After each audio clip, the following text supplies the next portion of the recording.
اللهم صل على سيدنا محمد يا رب صل وسلم دائما ابدا على حبيبي. اللہ نے فرمایا وَأَنِ اسْتَغْفِرُوا رَبَّكُمْ، اپنے رب سے کیا کرو؟ گناہوں پہ معافی مانگو. تو یہ قرآن نے 3 دعوتیں بیان کی ہیں.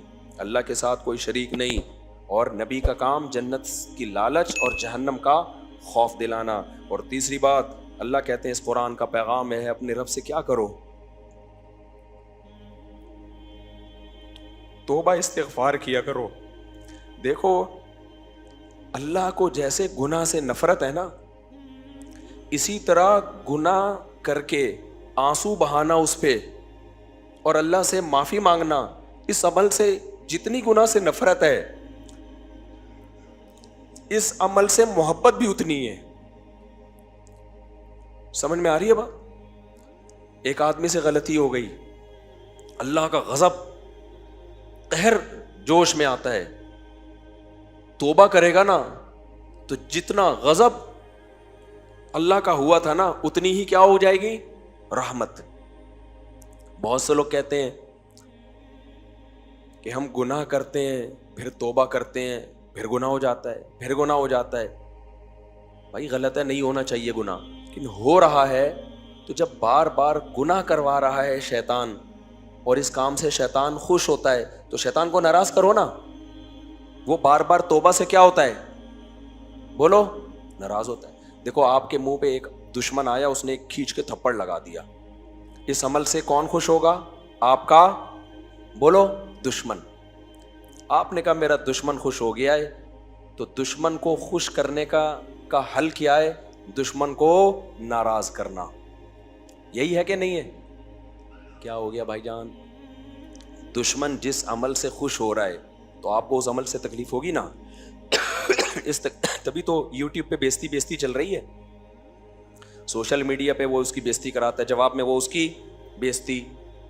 فیس بک پہ ایک اسکالر ایک کی بیزتی کراتا ہے، وہ جواب میں. آج کل ٹی وی میں 2 اسکالر ایک دوسرے کی بیزتی کھیل رہے ہیں.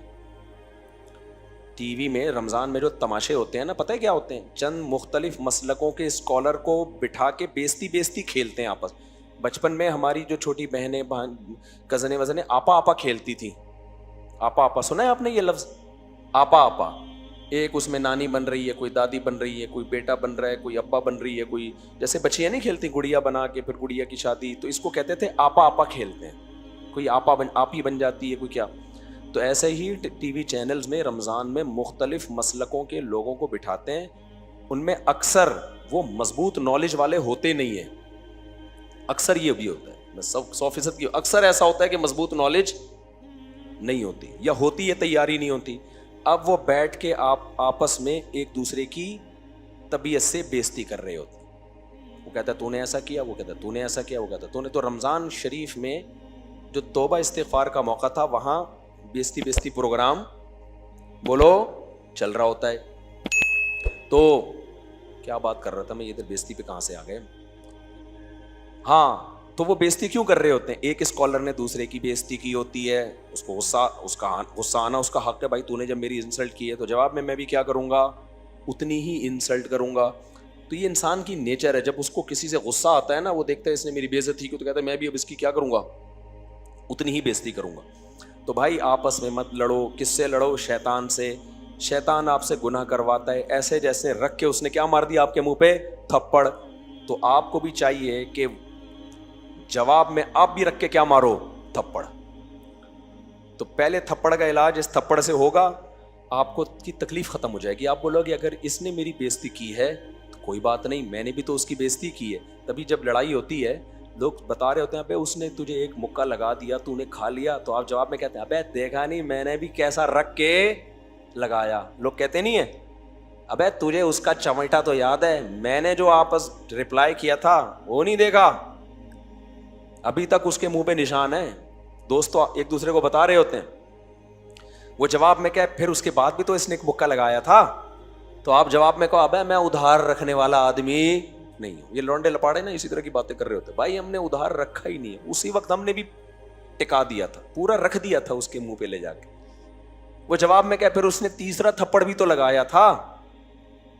تو آپ جواب میں کہو بھائی تو سن تو لے, تو ہم نے بھی تیسرے کا جواب دے دیا تھا. تو شیطان جب دشمنی میں گناہ کرواتا ہے, آپ نے گناہ کر لیا, پہلے تو کوشش کرو گناہ ہی نہ ہو. کوئی تھپڑ مار رہا ہے تو پہلی کوشش ہوگی نہ لگے آپ کے, یہ نہیں کہ چل تو مار لے میں بھی لگا دوں گا جواب میں. کوئی بات نہیں, ہوتا ہے دشمنی میں تھپڑ ہی مارے جاتے ہیں, یہاں لگانا ذرا کھینچ کے لگا. کیونکہ میں نے جب بیان میں سنا ہے کہ جب کوئی تھپڑ مارے تو جواب میں جب اس کے اتنا لگا دیا جائے نا تو انسان نارمل کنڈیشن میں آ جاتا ہے. تو مار لے میں بھی مار لوں گا, ایسا نہیں ہوتا. سامنے والا تھپڑ مارنے کی کوشش کرے گا, آپ حتی الامکان بچاؤ گے, کیونکہ تھپڑ کے سائیڈ افیکٹ ہوتے ہیں. آپ نے لگا بھی دیا تو لگ تو آپ کے بھی گیا نا ایک. کیا خیال ہے بھائی؟ اور پتہ نہیں اتنی زور سے لگے کہ آپ گھوم جاؤ اور اس کو لگانے کے قابل ہی نہ بچو. تو شیطان کیا کرتا ہے, جب آپ سے گناہ کروایا کوشش کرو نہ ہو گناہ, آپ سے بچاؤ اپنے آپ کو, دور کرو اپنے آپ کو فحش فلموں سے, بد نظری سے, زنا سے, ہر شراب سے, ہر جرم سے, نماز قضا کرنے سے. پھر بھی وہ کیوں؟ اس لیے کہ ہو سکتا ہے گناہ کروا دے اور آپ میں گناہ کی وجہ سے ری ایکشن کی طاقت ختم, توبہ کی توفیق ہی ختم نہ ہو جائے کہیں. کیونکہ گناہ کرنے سے دل میں سیاہی آتی ہے, اللہ سے دور ہو جاتا ہے, دور ہوتا ہے تو اللہ کے سامنے ہاتھ اٹھا کے سوری کرنے کا دل نہیں چاہتا. پھر انسان کا دور ہو جائے گا نا اللہ سے, دل ہی نہیں چاہے گا کہ میں اللہ سے رو کے معافی مانگوں, دل پہ کالک آتی ہے. کوشش کرو نہ ہو گناہ, ہو گیا ہے تو بھائی شیطان کو تھپڑ جو لگتا ہے وہ کس سے؟ توبہ کرنے سے. حدیث میں آتا ہے نا, عرفات کے دن شیطان اتنا ذلیل ہوتا ہے نا, اپنے سر پہ خاک پھینکتا ہوا پھرتا ہے. کیوں؟ وہ ذلیل ہو جاتا ہے کہ میری ساری محنت کیا ہو گئی؟ برباد. کیونکہ عرفات کا دن سب سے زیادہ توبہ ہوتی ہے میدان عرفات میں. توبہ استغفار سب گناہوں سے لوگ سب سے زیادہ معافی کس دن مانگتے ہیں؟ میدان عرفات میں. اتنا غصہ آتا ہے شیطان کو. تو توبہ جو ہے نا, توبہ, تبھی تو شیطان نے جب اللہ سے کہا تھا نا کہ میں ان سے گناہ کرواؤں گا, تو اللہ نے کیا جواب میں کہا؟ جو توبہ کر لے گا میں اس کے گناہ کو معاف. دیکھو شیطان نے جب آدم علیہ السلام سے گناہ کروایا کتنا خوش ہوا ہوگا نا, وہ جب غلطی کروائی کتنا خوش ہوا ہوگا کہ نہیں ہوگا؟ یار جس کی وجہ سے مجھے سجدے سے روکا گیا, میں جنت میں نہیں جاؤں گا تو اب اس کو بھی جانے نہیں دوں گا. لیکن جب آدم علیہ السلام نے توبہ کی اور اللہ نے کہا ثم اجتباہ ربہ, رب نے دوبارہ ویسا ہی منتخب بنا لیا جیسے پہلے. شیطان کو کتنا غصہ آیا ہوگا, یار غلطی کروا کے بھی وہی مقام جو غلطی سے پہلے تھا, غلطی ہو کے بھی ان کو سزا نہیں مل رہی, تو اس سے بہتر تو یہی تھا کہ میں غلطی نہ ہی کرواتا, میری محنت برباد ہو گئی کہ نہیں ہو گئی. تو توبہ سے شیطان کو بہت شدید تکلیف ہوتی ہے. تو اگر شیطان نے گناہ کروا دیا, تھپڑ مار دیا, آپ نے بھی جواب میں پورا رپلائی کرنا ہے, کھینچ کے کیا مارنا ہے؟ تھپڑ. اور وہ تھپڑ ہوگا توبہ کا. تو قرآن میں نا استغفار کو بہت اللہ نے بیان کیا. اللہ نے یہ تو کہا ہی نہیں ہے میری قوم تم سے گناہ چھوٹتے کیوں نہیں ہے. اے میری قوم اگر نہیں چھوٹ رہے تو اس سے کیا کرو؟ معافی مانگو. یا قوم استغفروا ربکم انہ کان غفارا, وہ معاف کرنے والا ہے, اس سے سوری کرو. تعلق تو ختم نہ کرو نا اس سے, اجنبی تو نہ بن جاؤ اللہ سے کہ پتہ ہی نہ کون خدا ہے, کون ہمیں کھلاتا ہے, کون پلاتا ہے. معافیاں تو مانگو, ریلیشن تو رکھو. مولانا شلوی تھانوی رحمۃ اللہ نے بڑی پیاری بات لکھی ہے. انہوں نے فرمایا جن سے گناہ نہیں چھوٹ رہے نا, وہ توبہ کا تعلق ہی اللہ سے قائم کر لیں. لا تعلقی بہت بری چیز ہے, سمجھ رہے ہو؟ لا تعلقی کیا ہے؟ اللہ کو اپنی ڈکشنری سے نکال دینا بڑا جرم ہے. تعلق ہو, بھلے ندامت کا ہو, شرمندگی کا تعلق ہو, تعلق تو ہو نا. توبہ کی وجہ سے کم از کم ریلیشن تو ہوگا اللہ سے. بے شک وہ ریلیشن شرمندگی والا ریلیشن ہے کہ ہم آپ سے شرمندہ ہیں, لیکن اگر آپ نے توبہ بھی چھوڑ دی تو تھوڑے دنوں میں اللہ اور آپ کا ریلیشن بالکل ختم. جیسے جاپانیوں کا ہے, جیسے فرانسیسیوں کا ہے, جیسے جرمنی والوں کا ہے. ان کی تو ڈکشنری میں اللہ ہے ہی نہیں. اب میں 10 منٹ میں بس جلدی سے یہ سورت بہت امپورٹنٹ ہے, یہ ایک دن میں ختم ہونے والی نہیں ہے. اور چونکہ اس میں انبیاء کے واقعات ہیں نا, تو انبیاء کے واقعات سے پہلے جو تمہید ہے وہ بہت دلچسپ ہے. واقعات تو ہیں ہی دلچسپ, اس سے پہلے کی جو تمہید ہے, جو ان واقعات شروع کرنے سے پہلے اللہ نے بیان کی ہے, وہ میرا دل نہیں چاہ رہا کہ میں اس کو چھوڑ دوں. کر لیتے ہیں, پھر واقعات چلتے رہیں گے, آج نہیں ہوئے تو کل, کل نہیں تو پرسوں. تو اللہ تعالیٰ فرماتے ہیں وَمَا مِن دَابَّةٍ فِي الْأَرْضِ إِلَّا عَلَى اللَّهِ رِزْقُهَا. دین پر چلنے میں سب سے بڑا مسئلہ کیا آتا ہے؟ روزی روٹی کا مسئلہ آتا ہے سب سے پہلے. کل کسی نے مجھ پہ اعتراض کیا کہ فلاں مذہبی اسکالر تو پڑھے لکھے ہیں, وہ ان کا تو اصل میں کہیں جاب تھی, وہ چھوڑ کر لوگوں کو دین کی تعلیم دینے کے لیے آئے ہیں, ان میں اخلاص ہے. اور میرے بارے میں کہا یہ مفتی لوگ تو پروفیشنل مولوی ہیں, انہوں نے کوئی قربانی تو دی نہیں ہے. وہ تو اتنے بڑے اسکالر تھے, ان کا کوئی ڈاکٹر تھے یا انجینئر تھے یا جو بھی تھے, وہ چھوڑ کر دین کی خدمت کے لیے آئے, اور ان کا تو وہ اپنا پیشہ چھوڑ کر آئے ہیں. اور میرے بارے میں لکھا ہے یہ جو مولوی ہیں یہ کیا ہیں؟ پروفیشنل مولوی ہیں, ان کا تو پیشہ ہی یہی ہے. بکواس کرنے پر گورنمنٹ کی طرف سے کوئی پابندی نہیں.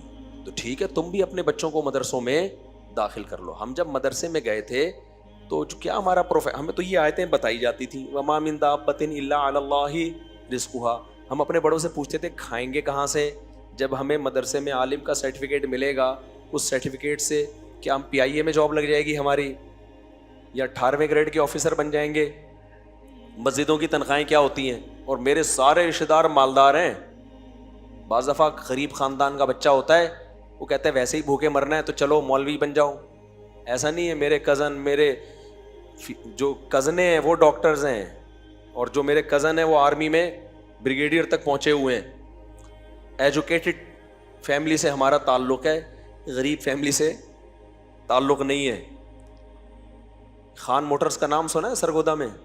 سب سے مشہور خان موٹرز, وہ ہمارے سگے ماموں کی ہے. وہ غصہ ہوں گے میرے بارے میں رپورٹیں کیوں پیش کر رہا ہے. سرگودا میں آپ کسی کو بھی پوچھ لو خان موٹرز تو وہ ایک ہی کا نام آتا ہے, تو وہ میرے سگے ماموں ہیں. تو میں یہ شو مارنا مقصد نہیں ہے کہ آپ چندہ لینے کے لیے آ جائیں مجھ سے. تو ہم جب مدرسے میں گئے ہیں نا, اور یہ جتنے بڑے بڑے علماء ہیں, یہ بیچارے جب مدرسوں میں جاتے ہیں سب سے بڑا اعتراض ہی ہوتا ہے فیوچر تاریخ ہوتا ہے معاشی اعتبار سے. تو میں کہتا تھا کتنی بڑی بڑی قربانیاں علماء دے رہے ہیں مدرسوں میں جا کے, اور اللہ نے ٹوٹی پھوٹی ہم سے بھی لے لی. تو ہمیں اعتراض ہوتا تھا بھائی کھائیں گے کہاں سے, اس سرٹیفکیٹ کی تو کوئی ویلیو ہے نہیں. تو ہمارے حضرت فرمایا کرتے تھے وَمَا مِن دَابَّةٍ إِلَّا عَلَى اللَّهِ رِزْقُهَا. اللہ کے ذمے روزی, دین کی خدمت کے لیے وقف کر دو اپنے آپ کو, چھوڑ دو کہاں سے کھانا ہے کہاں سے نہیں کھانا. چھوڑ ہی دیا ہم نے, ایسا چھوڑا کہ آپ کو میں کیا بتاؤں, میرے پاس کمانے کے اب بھی کتنے ذریعے ہیں. ارب پتی بن سکتا ہوں, صرف اپنا نام دے دوں ٹی ڈاٹ استعمال کرنے کے لیے کمپنیوں کو. سمجھتے ہو کہ نہیں سمجھتے؟ نہیں دیتا. تو اس لیے اگر اللہ نے کسی مولوی کو کھلا پلا دیا ہو تو یہ اللہ کی طرف سے معجزہ سمجھا کرو.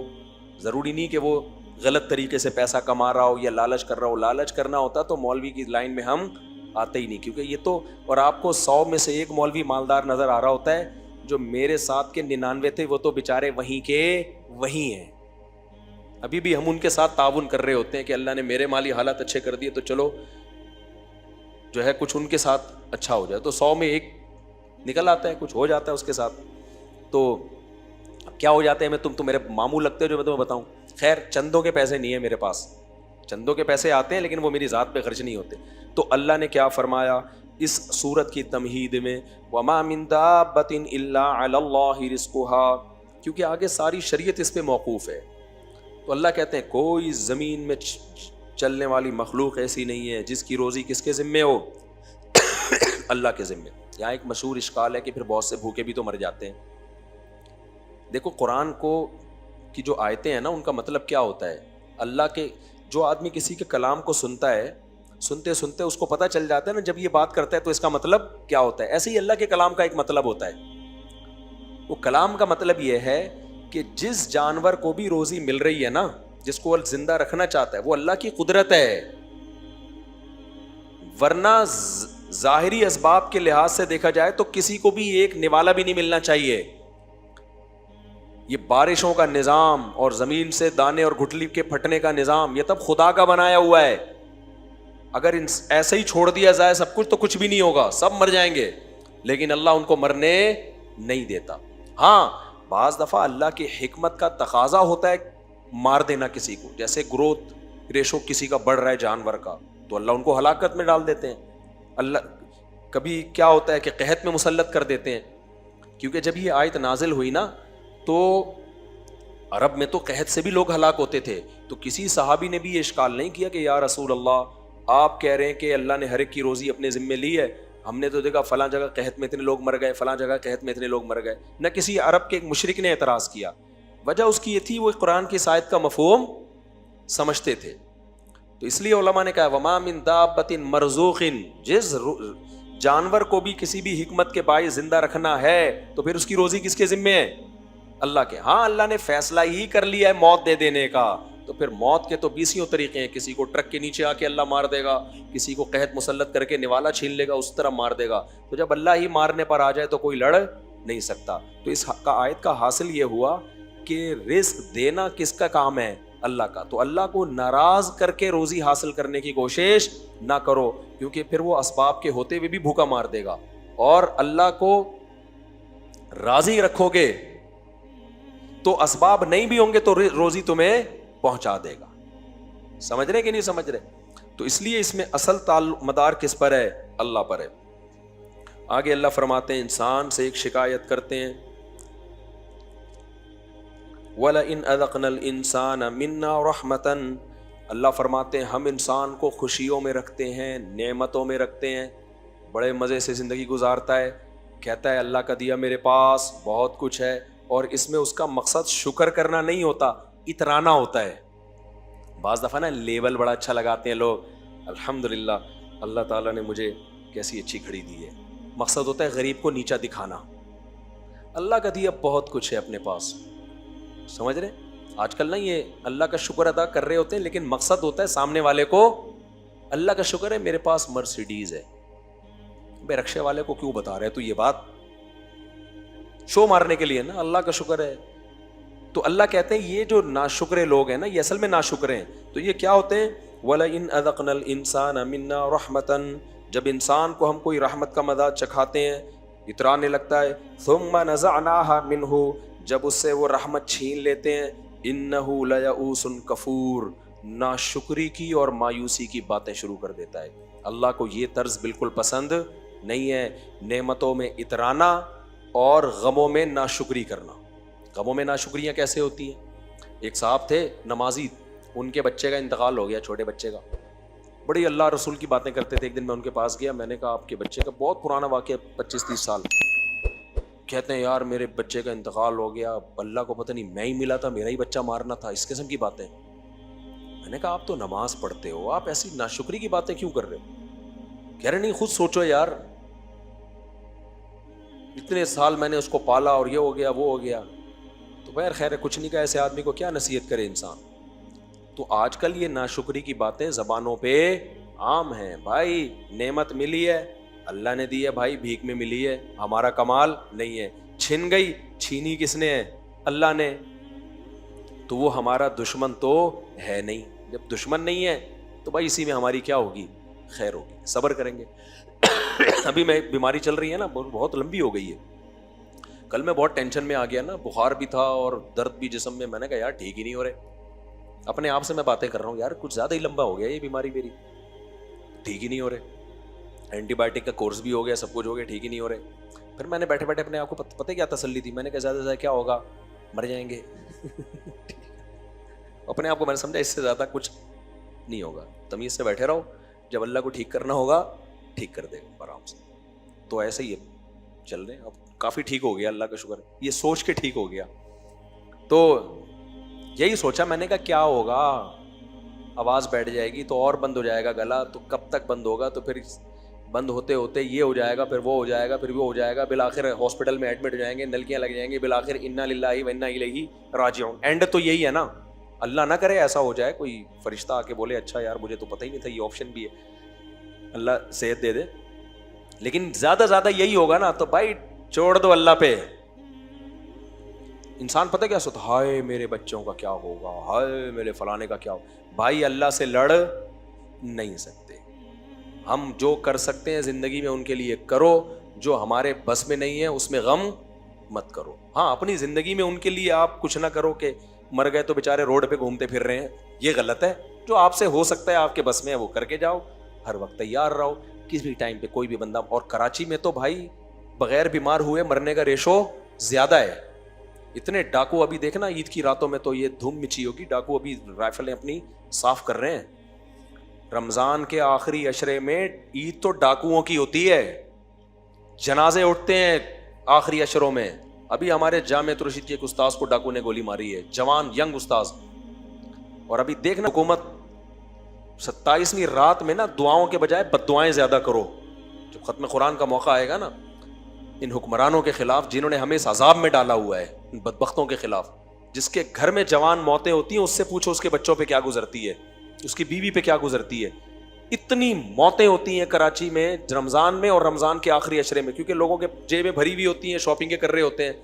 ڈاکوؤں کا راج ہوتا ہے. حکمرانوں کو اس سے کوئی غرض نہیں ہے. چند سال پہلے رینجرز کو اختیارات دے دیے گئے تھے ڈاکو کو شوٹ کرنے کی. کراچی میں فوراً کیا ہو گیا تھا؟ امن. گورنمنٹ اگر آج بھی رینجرز کو مکمل اختیارات دے دے کہ ڈاکو نظر آئے جان سے مار دو، 3 دنوں میں کراچی میں امن ہو جائے گا. لیکن گورنمنٹ کبھی بھی یہ کام نہیں کرتی. کیوں نہیں کرتی؟ شاید ان کے اپنے بندے بھی اس کام میں ملوث ہوں. یہی ہوگا. کہتے ہیں ہم کیوں رینجرز کو، میں رینجر جب بھی بات کرتا ہوں کہہ رہے ہیں گورنمنٹ ہمیں اختیارات ہی نہیں دیتی ہے. تو اب خیر یہ کیا قصے ہم تراویح میں لے کے بیٹھ گئے، تو بس جلدی سے بات کو سمیٹ کر ختم کرتا ہوں. اللہ فرماتے ہیں اگر کوئی غم پہنچتا ہے انہ لیئوس کفور، یہ مایوس بھی ہوتا ہے اور ناشکر بھی. سورہ ہود اگر آپ کو قرآن آتا ہو نا عربی میں، خدا کی قسم سننے سے کلیجہ پھٹنے لگتا ہے. اتنی اس کی آیتوں میں ایسا تناسب ہے. کسی اچھے قاری کی آواز میں سورہ ہود ترجمہ سامنے رکھ کے سنا کریں، بہت مزہ آئے گا. بس 2-3 آیتیں میں پڑھ لیتا ہوں. اور اللہ کہتے ہیں وَلَئِنْ أَذَقْنَاهُ نَعْمَاءَ بَعْدَ ضَرَّاءٍ، اللہ کہتے ہیں پھر اگر ہم غم اس سے دور کر دیں، پہلے تو بڑا روتا ہے اللہ اس عذاب میں ڈال دیا، مجھے نکال لے مجھے نکال لے. اللہ کہتے ہیں پھر ہم جب دوبارہ اس کو خوشی دے دیتے ہیں، لَيَقُولَنَّ ذَهَبَ السَّيِّئَاتُ عَنِّي إِنَّهُ لَفَرِحٌ فَخُورٌ، پھر شیخیاں بھگارنے لگتا ہے، پھر کیا کرتا ہے؟ اترانے لگتا ہے. اور اپنے رب کو جو غم میں تھوڑا بہت رب یاد بھی آ رہا تھا نا، اس رب کو بھول جاتا ہے. یہ انسان کی کیا ہے؟ حالت ہے. تو اللہ فرماتے ہیں اِلَّا الَّذِينَ صَبَرُوا، ہاں جن کی طبیعت میں صبر ہے، وَعَمِلُوا الصَّالِحَاتِ، جو اچھے اعمال کرتے ہیں، أُولَٰئِكَ لَهُم مَّغْفِرَةٌ وَأَجْرٌ كَبِيرٌ. ان کی یہ کنڈیشن نے نہ یہ خوشی میں آپے سے باہر ہوتے ہیں اور نہ یہ غموں میں کنٹرول سے باہر ہوتے ہیں. کسی کے گھر میں دینداری کا اندازہ لگانا، ان کے گھر میں میت سے لگا لیا کرو اور شادی سے لگایا کرو. شادی میں خوشی ہوتی ہے اور میت میں کیا ہوتا ہے؟ غم. کسی قوم کو دیکھنا ہونا یہ کتنا پجامے میں ہیں یا پجامے سے باہر ہیں. تو جو شادیوں میں دنادن اچھل رہے ہیں نا، ٹھیوں ٹھیوں کلابازیاں کھا رہے ہیں، یوں کر رہے ہیں یوں کر رہے ہیں، یہ سوچ کے کیا ہیں؟ یہ ایسا بتا رہے ہیں جیسے دنیا میں ہمارے یہاں ہی شادی ہوئی ہے، باقی تو پتہ نہیں بلوٹوتھ سے پیدا ہوئے ہیں بچے یا کیا ہوا ہے. میں ایک جگہ گیا کہیں نکاح پڑھانے، میں نے ان کو پہلے کہا غیر شرعی شادی میں نہیں جاؤں گا. میں گیا ہوں تو 1 گھنٹہ لگا بارات کو پہنچنے میں. وہ ٹھیوں ٹھیوں کیا ہو رہا ہے، اتنی بڑی ٹینشن یار. میں نے کہا تم لوگوں نے کیا کہا، اگر ہم نے اس طرح سے کی ہوتی تو ہم تو ایک ہی پہ آ کے پھنس چکے ہوتے. اب تو کیا ہو رہا ہے، دولہا گانے سنا رہا ہے دلہن کو شادی میں، دلہنیں اس کے ساتھ آ کے بیٹھ رہی ہیں اور سارے مکس گیدرنگ ہے، لڑکے لڑکیاں مکس ہو رہے ہیں. چھوڑ دو یار چھچورے پن کو، کیا کرو، بس کرو بس کرو. تو شادی میں اللہ کی حدود سے کراس کر جانا، یہ اس کی علامت ہے کہ دینداری بولو نہیں ہے. آپ کو جب پہلی دفعہ کوئی خوشی ملی ہے، اس سے پہلے آپ نے کوئی خوشی کبھی دیکھی نہیں، آپے سے باہر ہو جاتے ہیں. اور غم میں بھی ایسا ہی ہے، میت ہوتی ہے تو وہ جو رو رہے ہیں ہاں ہو، ایسے پروگرام چل رہے ہیں باقاعدہ رونے کے.